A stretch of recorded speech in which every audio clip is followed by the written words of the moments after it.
조갑제 TV 시청자 여러분 안녕하십니까? 2021년 1월 22일 정오입니다. 대한민국 정당 역사상 이 국민의 힘처럼 이렇게 무능하고 이 주체성이 없는 정당은 일찍이 없었을 것입니다. 지난 4월 15일 총선에서 패배한 이후에 김종인 씨를 비상대책위원장으로 데리고 와서 지금까지도 비상대책위원장을 맡기고 있습니다. 비상한 시기는 짧게 끝나는 거죠. 한 두세 달 지나고 나서 전당대회를 열어가지고 제대로 된 사람을 대표로 뽑아야 할 텐데 지금까지도 비상대책위원장입니다.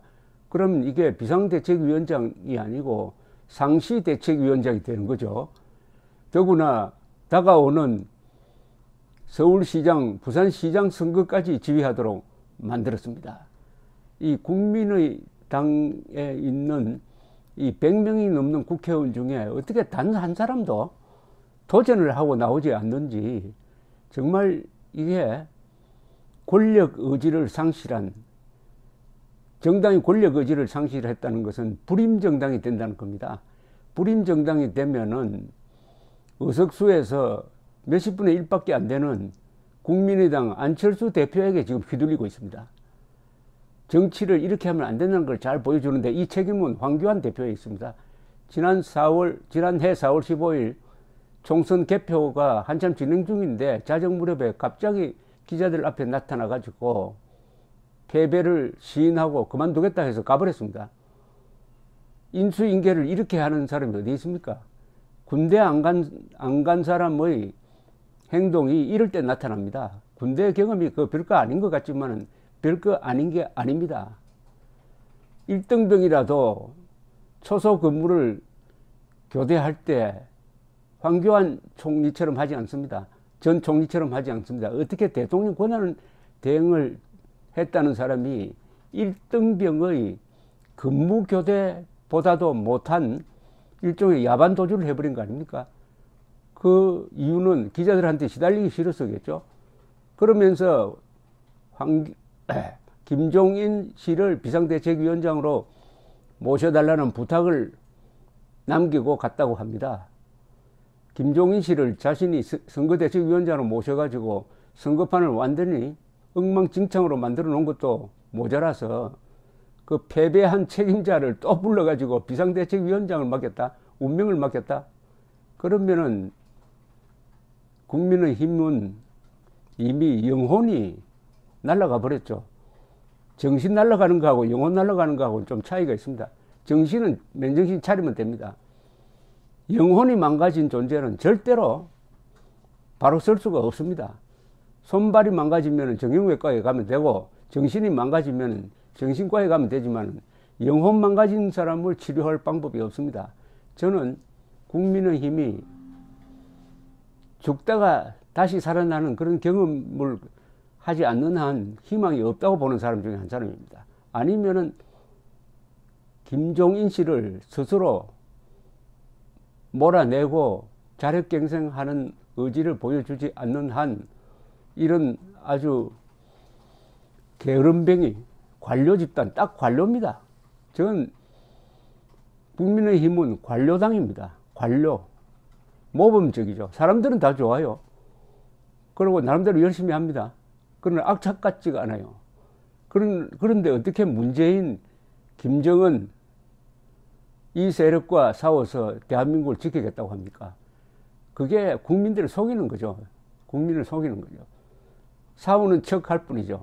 싸우는 척. 어제 김무성 전 국민의힘 의원, 옛날에 뭡니까? 새누리당 대표했던 사람이 김종인 비상대책위원장이 야권 단일화를 주장하지 않고 3자 필승론을 주장하는 데 대해서 아주 혹독한 비판을 한 게 있어가지고 이거 좀 소개해 드리려고 합니다.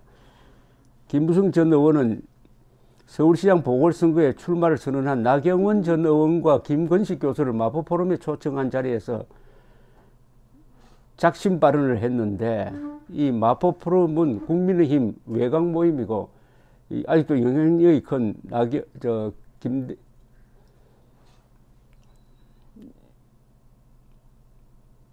김 의원의 개인 조직이다 이렇게 볼 수 있겠군요. 김무성 전 의원은 김 교수를 향해 질문하는 식으로 하면서 단일화를 하려면은 준비가 많이 필요하다. 협상은 안 하고 우리 당 후보 뽑아놓고 보자. 이래서는 단일화가 되겠나라고 이야기를 했습니다. 최근 안철수 국민의당 대표가 야권 통합 경선 실무 협상을 제안한 데 대해서 김종인 씨는 우리 당에 입당하든지 우리 후보를 뽑고 나서 3월 초에 이야기하자고 거절한 데 대해서 비판한 것으로 보입니다. 우리 당이 벌써 오만에 빠졌다. 지지율이 소폭 상승하고 민주당 지지율이 떨어진 건데 착각에 빠져가지고 우리 당 대표 자격이 있는 사람이 삼자구도 필승론을 이야기하기 시작했다. 이 실무 협상을 통해 국민 앞에 단일화를 서약해도 마지막에 마음이 변하면 어떻게 바뀔지 모른다. 우리 당 후보가 나온 후에 안 대표가 단일화 안 하겠다고 하면 무슨 소용이냐? 라고 이야기를 했습니다. 과거에 안철수도 정몽준도 이인재도 그런 전례가 많다. 인간 마음이라는 것은 방법이 없다. 정치판에서 오랫동안 경험한 사람의 이야기로서는 상당히 경청할 이야기가 있습니다. 단일화가 그렇게 어렵다는 겁니다. 그런데 지금 시간이 없는데 우리 당 후보 뽑아놓고 그 다음에 단일화 하자. 이게 단단하게 지금 준비를 하지 않으면 그렇게 되기가 어렵다는 겁니다. 나경원, 오세훈 두 사람 중에 한 사람이 국민의힘 서울시장 후보로 결정될 가능성이 많습니다. 그 상당히 치열하게 싸워야 될 겁니다. 그렇게 치열하게 싸워가지고 됐는데 그 다음에 당 외에 있는 안철수 대표와 1대1 싸움을 하려고 하겠느냐? 그때 가서 이 여론조사에서 여러 가지 불리한 상황이 나왔을 때 과연 그렇게 하겠느냐? 아니면은 끝까지 가서 막 지더라도 이 하고 싶은 대로 한번 하고 싶은 이런 생각을 과연 말릴 수가 있느냐? 단일화라는 게 어렵다. 그런데 단일화에 성공하면 집권을 하는 예가 바로 좌파죠. 정몽준, 노무현 두 사람이 절대 단일화할 수 없는 사람들인데 2002년에 바로 후보 등록 며칠 전에 단일화를 했습니다. 그래서 이회창 후보를 제치고 당선이 되었습니다. 단일화를 하면 정권을 잡고 단일화를 못하면 정권을 놓친다는 게 우리 정치판의 철칙인데 김종인 대표가 삼자 필승론을 주장하는 거 이거는 삼자 필패인데 여기에 대해서 국민의힘 안에서 국민힘이 아니라 국힘당이라고 하겠습니다. 이 장명을 제일 잘못한 사람이 황교안 미래통합당인데 그보다 더 잘못한 사람이 이 김종인 씨입니다. 국민의힘 이름으로 과연 표를 달라고 할 수 있겠습니까? 국민의힘이란 발음을 할 때마다 이게 문법에도 맞지 않고 맞춤법에도 맞지 않고 띄어쓰기에도 맞지 않고 발음하기 힘들고 해서 요새 국진당, 국힘당 하는데 이렇게 정당 이름이 조롱을 받으면요 브랜드 가치가 마이너스로 되어버립니다. 마이너스. 그 당 이름 한번 발음할 때마다 사람들이 신경질이 납니다. 왜 이렇게 장면을 엉터리로 해가지고 발음하기 어렵게 만들었느냐고 하는데 어떻게 하든 지금 여론조사를 이 국민의힘이 여론조사 리얼미터 여론조사를 믿어요. 갤럽을 믿어야 되는데 갤럽 조사와 리얼미터 조사 사이는 굉장히 큰 차이가 있습니다. 리얼미터 조사에서는 국민의힘이 민주당을 앞서는 걸로 나옵니다. 여러분 실제 그렇다고 생각합니까? 그런데 한국 갤럽에 보면은 오늘 조사가 국민의힘이 23%, 그 다음에 민주당이 33% 정도 나와 있습니다. 아주 큰 차이입니다. 큰 차이로 국민의힘이 밀리고 있는데도 이 리얼미터 조사는 문재인 지지율은 갤럽보다 갤럽하고 비슷하게 나왔다가 다소 높게 나오고 이러는데 국민의힘 지지율은 실제보다도 상당히 높게 나와요. 그러니까 이 국민의힘 사람들이 한때는 리얼미터 욕을 많이 하더니 요사이는 리얼미터 조사를 가지고 아 이제 선거 다 이겼다 하고 생각하는 사람들이 있는 것 같아요. 그러니까 김종인 씨가 삼자 필승론이라는 삼자 필패론을 필승론으로 잘못 발음을 하고 있는 것 같은데 저런 주장을 하고 있습니다. 지금 여유가 없어요. 그래서 김종인 씨에 대해서 우리 국민들이 결단을 내려야 된다고 생각합니다. 김종인 씨의 하는 행동은 지금까지 보면 일관성이 있습니다. 자기밖에 모르는 사람입니다. 저는 한 번도 이 사람이 국민의힘이란 정당의 미래를 생각해 본 적이 없다는 생각이 듭니다. 국민의힘을 이용해 가지고 자기 개인의 이익을 도모하려고 하는 겁니다.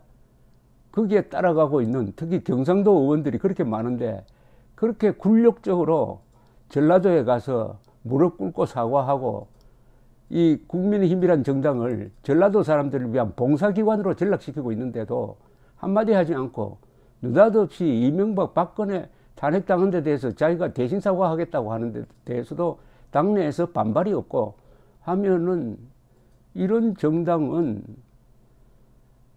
지렁이 봐도 못하던 거 아닙니까? 지렁이도 밟히면은 꿈틀거린다는 말이 있지 않습니까? 밟아도 꿈틀거리지도 못하는 이런 정당이 저 악착 같고 사나운 문재인 세력과 정면 대결을 해가지고 정권을 되찾아 오겠다고 믿을 사람이 누가 있습니까? 국민의힘이 서울시장 선거에 그리고 다음 대통령 선거에 이기려면은 먼저 김종인 문제를 해결해야 됩니다. 김종인 문제 해결 없이는 국민의힘은 집권으로 갈 수가 없고 김종인 문제 해결 없으면은 지금 무르익고 있는 보수 그리고 중도 대통합 쉽게 말하면 대한민국 대통합이죠. 대한민국 대통합은 보수만으로는 안 되고 중도만으로는 안 되고 두 그룹을 합치면은 약 60%가 되고 그리고 합리적인 좌파까지 합쳐서 문재인, 김정은에 반대하는 사람은 다 모여라 이렇게 해야 되는데 그렇게 하기 위한 시금석으로서 안철수 씨가 제안했던 이 야권 단일화가 하나의 테스트 케이스입니다. 야권 단일화를 해보면은 다음 2022년에 야권 단일화가 될 거냐 안 될 거냐가 판가름 날 것인데 다행히 윤석열, 안철수 두 사람의 분투에 의해서 중도가 보수와 손을 잡게 됐습니다. 이 단일화 구도에 지금 찬물을 끼얹어 가지고 민주당, 문재인 세력 도우미 역할을 하고 있는 사람이 김종인이라는 이름을 가진 사람입니다. 부패 전력자입니다. 김영삼 정부 때 동아은행 사건과 관련해 가지고 뇌물을 받아 가지고 구속 실형 선고까지 받았던 사람입니다. 그런 사람이 지금 국민의힘 위원장 자리에 앉아 있으면 이 정권의 부패를 제대로 다룰 수가 있겠습니까? 이제 정권 탈환으로 가는 시간이 1년 한 3개월 정도 남았습니다. 투표일까지 1년 3개월. 이 1년 3개월 중에서 김종인 씨가 야당을 지휘하는 시간이 몇 달이냐에 따라서 승부가 결정될 가능성이 있습니다. 이 사람이 비상대책위원장으로 앉아있는 시간만큼 손해를 봅니다. 잃어버린 시간이 되는 거죠. 시간과의 싸움입니다. 준비할 시간이 없어요. 국민의힘 그리고 이 정권 탈환을 바라는 모든 국민들이 김종인 몰아내는데 전력을 다해야 할 것입니다. 플러스 하나, 투표율입니다. 지금 국민의힘이 너무나 게을러 가지고 지금 미적거리고 있는 사이에 큰 암덩어리 하나가 자라고 있습니다. 요새 신문 광고에 보면은 사전투표 하지 말자, 사전투표 위험하다는 캠페인이 우파를 자칭하는 세력으로부터 일어나고 있습니다. 이걸 정리를 해야 될 정당이 국민의힘입니다. 국민의힘이 나서가지고 사전투표 앞장서서 합시다라고 캠페인을 벌여야 됩니다. 그러지 않으면은 사전투표 반대하다가 진 트럼프 짝이 날 겁니다. 감사합니다.